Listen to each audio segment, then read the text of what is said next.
21 of the Trump Republican shutdown, and House Republicans remain on vacation.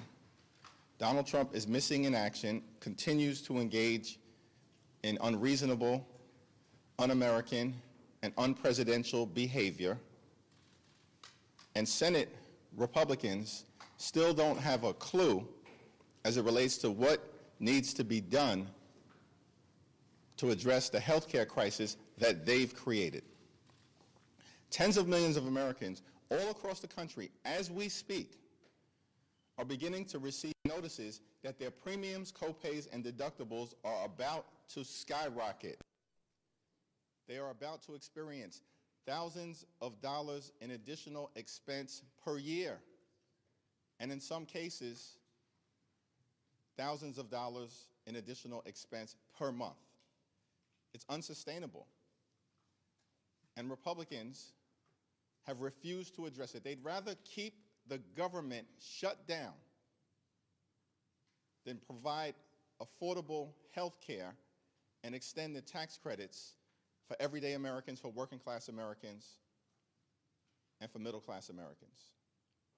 Democrats will continue to make clear that we will sit down anytime, any place, with anyone here at the Capitol or back at the White House in order to reopen the government, decisively address the Republican health care crisis, and enact a spending agreement that actually makes life better for the American people, as opposed to continuing these Republican policies that are raising the already too high cost of living and ripping health care away from the American people. Republicans on vacation for 4 weeks, and one of the consequences of that is that Republicans have refused now for 4 consecutive weeks to swear in Representative-elect Adelita Grijalva, depriving hundreds of thousands of people in the state of Arizona of the representation that they deserve, particularly during this challenging moment in the country. And once again, on the House floor during a pro forma session, Republicans refused to recognize the distinguished gentleman from the great state of Maryland on behalf of Representative-elect Grijalva, who should be sworn in today. It's already 4 weeks too late. It's now my honor to yield to the top Democrat on the House Judiciary Committee, Representative Jamie Raskin. Thank you, Leader Jeffries. And I want to say I was alarmed and distressed to read that another January 6th pardoned convict has been picked up, this time apparently in connection with saying he was coming to New York looking for you, Mr. Jeffries, saying he was going to eliminate you. And apparently you had a public event in New York yesterday, and he's been picked up for that. And it's an alarming situation where now we have many of these January 6 defendants who have been picked up on other offenses. The Department of Justice is not zealously prosecuting them for other crimes that they've committed. They've even taken the position that if other crimes were discovered in the course of the January 6 investigation, they were pardoned for those crimes too, which is false, which contradicts the actual text of the pardon. But they are bending over backwards to let these people be out. And it's a very dangerous situation. And I said on the very day that Donald Trump pardoned 1,600 people en masse without obviously studying the details of each individual case, that President Trump and his administration would be responsible for whatever happens with these people. They've got a responsibility to rein them in. Some of them they've hired. Jared Wise, who is a January 6th attendee, he was there on the 6th, and he entered the building illegally, and he also chanted "kill him" when his fellow riders were attacking the police. He called the police Nazis and Gestapo. He's now the senior advisor to Ed Martin, who himself was there on January 6th and was a lawyer for people on January 6th. And he tweeted out on that day that it was like Mardi Gras. So we have a very serious problem with political violence in this country.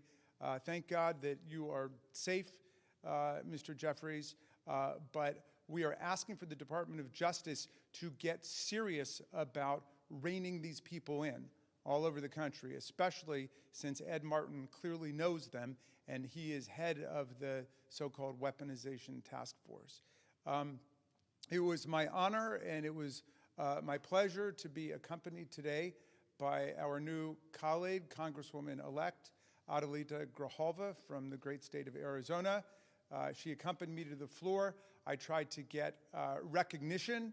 There was no other business today. I was standing directly opposite the acting speaker for the day, Mr. Herodopoulos. The moment the Pledge of Allegiance was over, I asked for recognition because I wanted to move a unanimous consent motion that the Speaker of the House be directed to move on the next legislative day, tomorrow, to swear in Ms. Grijalva, and yet he turned away, he pretended he didn't notice me, and he scurried out of the room, which to me is disgraceful. We need to act on this. Ms. Grijalva's hundreds of thousands of constituents deserve to be represented in Congress. And even during these pro forma sessions, all of us who are members of Congress, including Congresswoman-elect Grijalva, can introduce legislation. But Ms. Grijalva, as I understand it, I'll let her tell you about it, she is not able to do constituent work for her constituents. We are trying to get in touch with Social Security, Medicare, Medicaid, the VA every day on behalf of our constituents. Meantime, she's got constituent requests piling up on a desk, and I'd be very interested to hear you talk, Adelita, about what resources you have and what resources you don't have. But we consider you an elected member of Congress. There's no right or power that's been invoked by Speaker Johnson as to why he continues to refuse to swear her in. So I'm just here to endorse all the demands of our leadership. We should bring Congress back. The Republicans should get back to Washington, and we should restore all of the health care that's been savagely cut by the Republicans' dreadful, awful bill, and we should swear in our new colleague, and we should move forward with the business of the people. I am very pleased to introduce you to Adelita Grijalva, our most newly elected member of Congress who continues to wait to be sworn in. Thank you. Thank you. Buenas tardes. Good afternoon. Thank you, Leader Jeffries and Ranking Member Raskin, for the opportunity to speak here. And for, I think this is the 5th time that a member of Congress has tried to get some recognition in order to have me sworn in. Today is day 28 since my election. And I think that it's really important that we appreciate that 812,000 Arizonans do not have representation in Congress. My dad passed away a little over 7 months ago in March. And since that time, the offices were able to provide constituent services. It was the People's Office of Arizona CD7. On September 23rd, those services ended. And so I do not have access to provide services in district. And I think that I also don't have a budget. So this back and forth, coming back and forth, is on my miles that I had stored up because I don't have a budget. I'm not able to open a lease in district. And I think that, the efforts that have been provided to me, and I'm appreciative of the administration's effort, the departments in the administration, they're trying to provide piecemeal solutions to some of the problems that we have. But respectfully, there's so much that cannot be done until I am sworn in. And so every moment that passes that I'm not able to provide constituent services or be a voice for Arizona, I can't bring the issues forward that they sent me here to do. And so while we're getting a lot of attention for not being sworn in, I'd rather get the attention for doing my job. And I can't do that right now without being sworn in. And there were it's just notable to continue to mention there were 2 Republican members that were sworn in less than 24 hours from the date of their special election, April 1st. They were sworn in less than 24 hours, April 2nd, on a pro forma session. It's not unheard of for this speaker to do that. And so I continue to ask for us to have the same opportunity and for the 812,000 people in Arizona that do not have a voice right now to have the opportunity to have me here representing them. Thank you. Thank you, Madam Leader. Thank you, Jamie. It's a disgrace that Mike Johnson and Republicans continue to refuse to swear in Representative-elect Adelita Grijalva. It's disrespectful of her. It's disrespectful to the 812,000 people who elected her. It's disrespectful to the great state of Arizona, and it's disrespectful to the House of Representatives, which is supposed to be the people's house, but under Republican leadership has turned into nothing but a rubber stamp for Donald Trump's extreme agenda. Questions? Leader Jeffries, when did you receive or learn about the threat against you from Christopher Moynihan, and is it plausible that the Speaker hadn't heard about this case before a reporter asked him this morning, since the authorities in New York announced the arrest on Sunday? Well, that's not clear, and that, is for people to judge the credibility of that response. At the end of the day, here in America, we're living in a moment of extreme political violence. And that impacts every single person in public service and the people that we are all working hard to represent.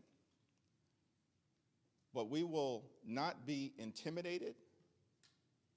We will continue to show up and stand up and speak up for the American people, to improve their quality of life, to address the extremism that is being unleashed on everyday Americans by this administration all across the country. We will not bend.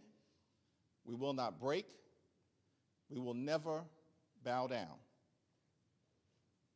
And when it comes to these extremists out there, you better watch how you talk when you talk about me. Next question. Mr. Leader, good afternoon. Thank you. Is the only way the government can reopen if Donald Trump gets engaged in negotiations? Donald Trump is the President of the United States. Republicans have the House and have the Senate at the same period of time. They have complete control of government, and they made the decision to shut the government down rather than provide health care to everyday Americans through extending the Affordable Care Act tax credits while at the same time addressing the other aspects of the Republican health care crisis, the biggest crisis in health care that we've ever seen in modern-day America, brought to us by extreme Republican policies, like the largest cut to Medicaid in American history, triggering the fact that all across the country, hospitals, nursing homes, and community-based health centers are closing, including in rural America. It was uncovered yesterday that throughout the state of Alabama, there are about 50 or so hospitals and medical institutions that may close in the next year or two because of Republican policies. Because of Republican policies in states like Georgia, Virginia, and Maryland, healthcare premiums without an extension of the Affordable Care Act tax credits may increase by $2,000 a year. That's $24,000 on families that make an average of $63,000 per year. That's impossible for anyone to sustain. And so, of course, Donald Trump should come to the negotiating table. And Democrats have been very clear that we will sit down with any of them, anytime, any place, here at the Capitol or back at the White House, to reopen the government, to support our hardworking federal employees, to enact a spending agreement that makes life better for the American people, while at the same time decisively addressing the Republican health care crisis that even Marjorie Taylor Greene acknowledges is devastating the American people. Why do you think he's sitting on the sidelines? Thanks. Go ahead. What do you make of it? The person accused of threatening you is the recipient of one of those blanket pardons. I think the reckless and irresponsible pardons of hundreds of violent felons on January 6th has consequences, as eloquently articulated by Representative Jamie Raskin. There are consequences to that, beyond me. Beyond me. The consequences are, we've seen crimes committed by people who Donald Trump pardoned on the first day he was sworn into office, by folks who have been released back into society all across the country. Some of them violent crimes. And so there are consequences to these irresponsible actions, and not a single House Republican has walked away from them, not a single one. There are consequences when these extremists who are part of the Trump administration label the entirety of the Democratic Party as terrorists or criminals. There are consequences to that beyond us. We all know what we've signed up for, but there's pain being visited upon the American people because of actions taken by Donald Trump, supported by House Republicans and Senate Republicans on day one of his presidency. And I'm going to yield to my two colleagues, but by the way, what Donald Trump promised to do on day one of his presidency was lower costs for everyday Americans. That was the promise. He lied to the American people all of last year. Did he ever say I was going to pardon hundreds of violent felons who brutally beat police officers at this Capitol on January 6th? Did he ever say that? Was that the promise that Donald Trump and the Republicans made to the country? No.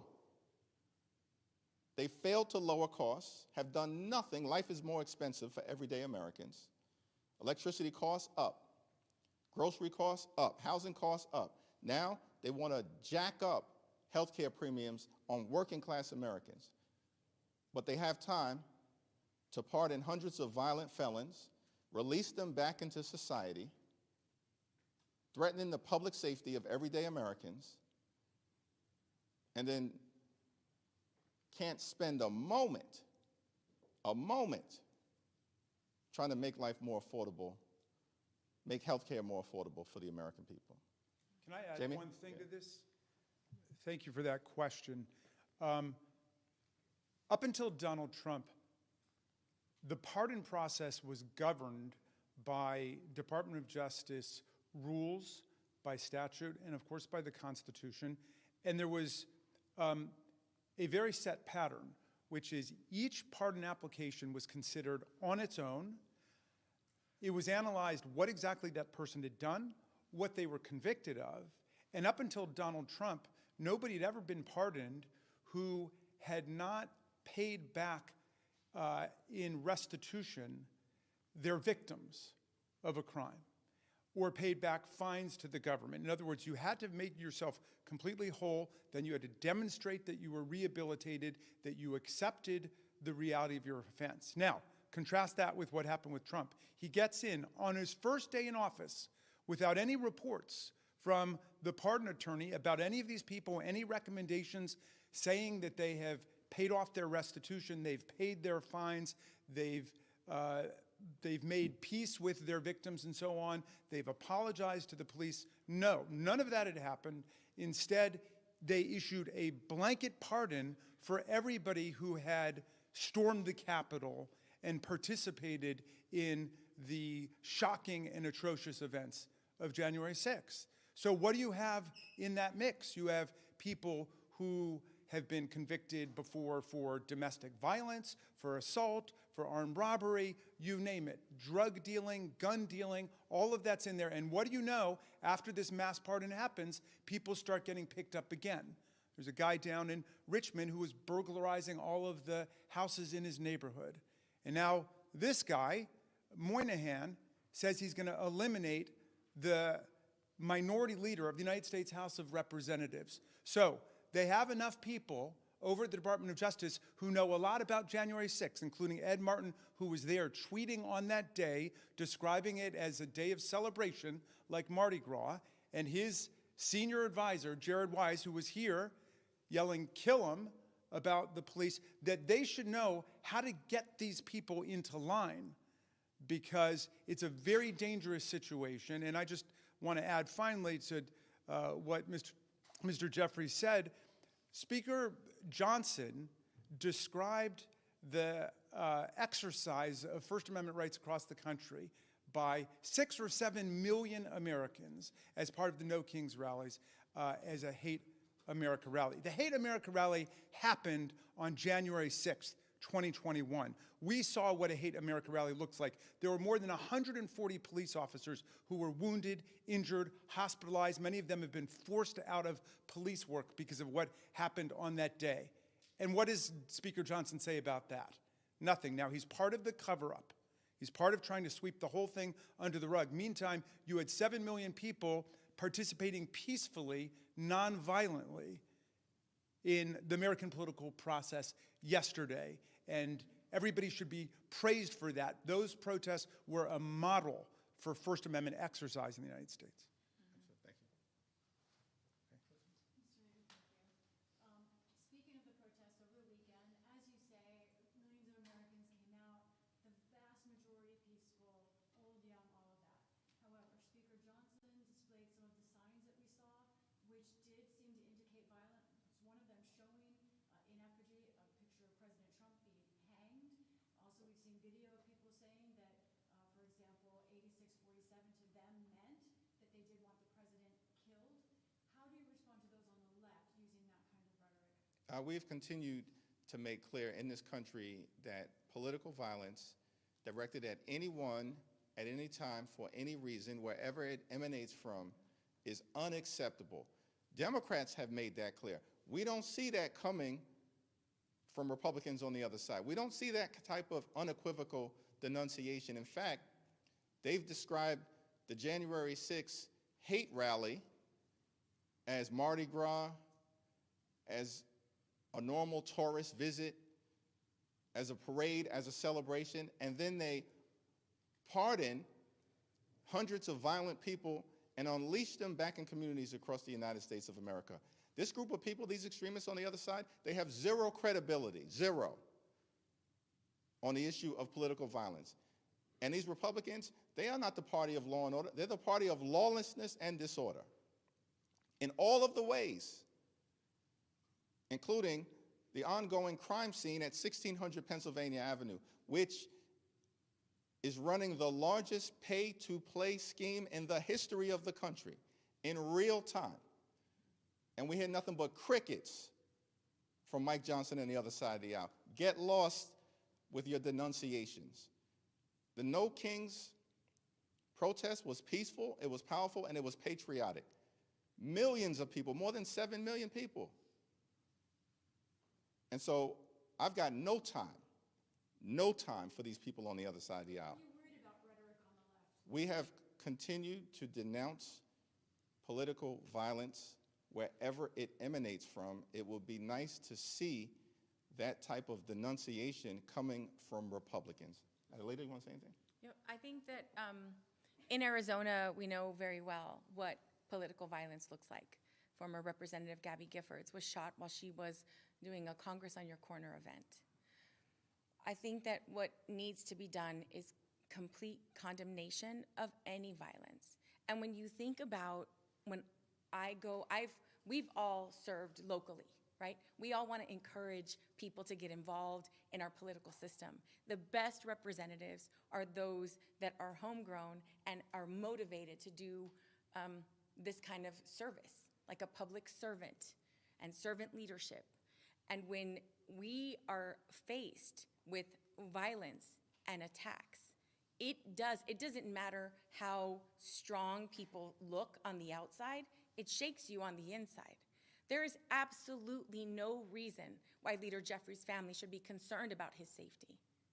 Nobody should have to deal with that kind of hate and violence on a regular basis. And so we can nitpick all of the little details, but fundamentally, this is not okay, and this is not normal. It's not. And when you have a president who is giving away $40 billion of our tax money to a foreign entity and not taking care of what's going on at home, but also, by the way, enriching themselves, I think that that's a conversation we should be having. But when we talk about signs here and there, and I mean, I was in Tucson, it is beautiful. There are like 4,000 people there, all walks of life, all ages. The vast majority had never gone to a protest before. That's pretty cool. And I think what that shows, and it's an indication of the general unhappiness and displeasure of the American people in this administration. Michael? Thank you, Mr. Leader. We're 2 weeks away from 3 important elections: California 50, New Jersey's gubernatorial election, Virginia's gubernatorial election. I'm curious to know if you think those 3 elections will they be a signal to kind of where the Democratic Party is headed as we go into 2026? Just how are you thinking about those elections? I know you've had varying degrees of activity in each of those. Just want to get your general thoughts. It will be a signal about where the country is headed in the midst of dealing with the national nightmare that is the Trump administration and the Republican sycophants in the House and the Senate who are embracing all of this extremism. That's what the New Jersey gubernatorial election is going to represent. That's what the Virginia gubernatorial election is going to represent, and that's what Prop 50 in California is going to represent. And we're going to win. In California, I was there all weekend. We're going to win in California, stop Trump from stealing the election by rigging congressional maps all across the country, and we're just getting started in California. Remember I said this, just getting started in California. And we're going to win in Virginia, and we're going to win in New Jersey, because the American people are fed up that Republicans would rather spend time on vacation on the golf course, give $40 billion to a foreign entity, and can't find resources to extend the Affordable Care Act tax credits days away from November 1st and the open enrollment period. That's who these people are right now, and that's why Democrats are fighting hard across the country, every day, every week, every month, this year, next year, until we get to the midterm elections and can begin to end the national nightmare that Republicans are visiting on the American people. Congresswoman-elect, can I ask if you've heard from the Arizona Attorney General about the lawsuit against Speaker Johnson?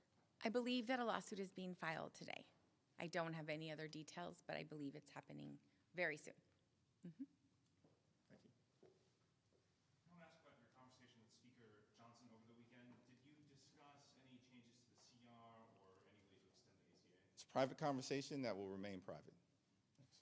Given the rise of political violence, and especially this latest threat against you, should members have increased security? And if so, what is the legislative path forward? Could there be a vote on a standalone bill? Because I know there was some language in the CR. Well, Representative-elect Adelita Grijalva said it in such a powerfully eloquent way. But we have a responsibility here in Congress to make sure that everyone can safely do their jobs, particularly in the People's House, because we pride ourselves in this institution as being the entity in the federal government that's closest to the American people, that's out and about with the American people, that reflects the hopes, the dreams, the aspirations, the fears, the concerns, the anxieties, in the words of the framers, the passions of the American people. That's what makes the House so special. And so for members to be able to continue to do their jobs in that regard, we certainly have to increase significantly the amount of safety that is provided. And we continue to work on that. Significant steps have been taken, and more needs to be done. But at the same period of time, what's even more important, in my view, is that we work on issues of importance to the American people. House Democrats are here. We'll be here all week. We were here last week. We were here the week before and the week before that, ready, willing, and able to do the job, to reopen the government, to address the Republican health care crisis, to deal with the fact that America under Donald Trump, including because of his tariffs, has become far too expensive. And the Republicans are doing nothing about it. Literally, these are people, these extremists. I think it was earlier today. They were dining on taxpayer dollars at the White House when they just enacted the largest cut to nutritional assistance in American history. And the consequences of that policy are being felt right now. They literally, Republicans, ripped food out of the mouths of children, hungry seniors, veterans, And family, why did they do this? To provide massive tax breaks to their billionaire donors. And they made those tax breaks permanent. And now this same group of extremists can't even be bothered to have a conversation about extending the Affordable Care Act tax credits for working class Americans, middle class Americans, and everyday Americans. They are a disgrace. And that's why they're about to lose all across the country 2 weeks from today.